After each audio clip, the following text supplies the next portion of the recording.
পিতু, আরে পিতু, পিতু আজকে এত মনোযোগ দিয়ে কি তৈরি করছিস রে? ড্রয়িংটা তৈরি করছি। কেন, কিসের জন্য ড্রয়িং তৈরি করছিস? কালকে টিচার্স ডে না, তাই জন্য। ও, কালকে টিচার্স ডে, তার জন্য তুই একটা কিছু তৈরি করছিস। ম্যামকে গিফট দেবো না? ও, ম্যামকে গিফট দিবি সেই জন্য? চল দেখি তো আজকে তুই কি তৈরি করছিস ম্যামের জন্য। দেখো। ও বাবা, এটা তৈরি করছিস? হ্যাঁ। বাহ, খুব সুন্দর হচ্ছে তো।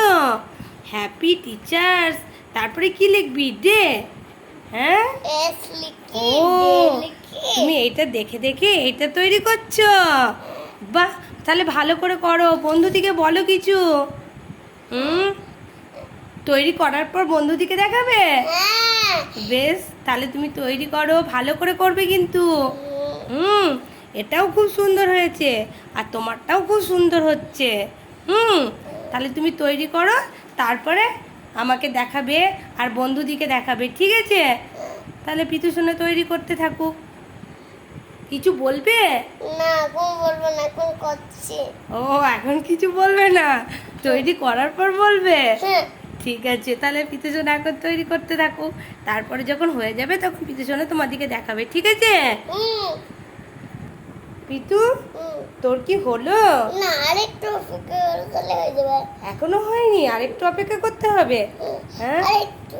আরেকটু। বন্ধুরা, এরকম আরেকটু অপেক্ষা করো, দেখাচ্ছি তোমাদেরকে। আরেকটু, আরেকটু।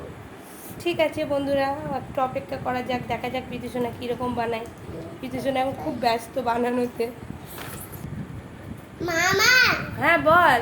এই দেখো আমার ড্রয়িং কমপ্লিট। বাহ, খুব সুন্দর করেছিস তো। এই দেখো। বাহ, খুব সুন্দর হয়েছে। দাদা দাদা, বন্ধুরা এগুলো নিজে হাতে বানাও বাড়িতে, এদিকে তোমরাই দেবে। এই ড্রয়িংটা ভালো লাগলে কি লাইক করে দাও, কমেন্টে একটু সাবস্ক্রাইব করে দাও।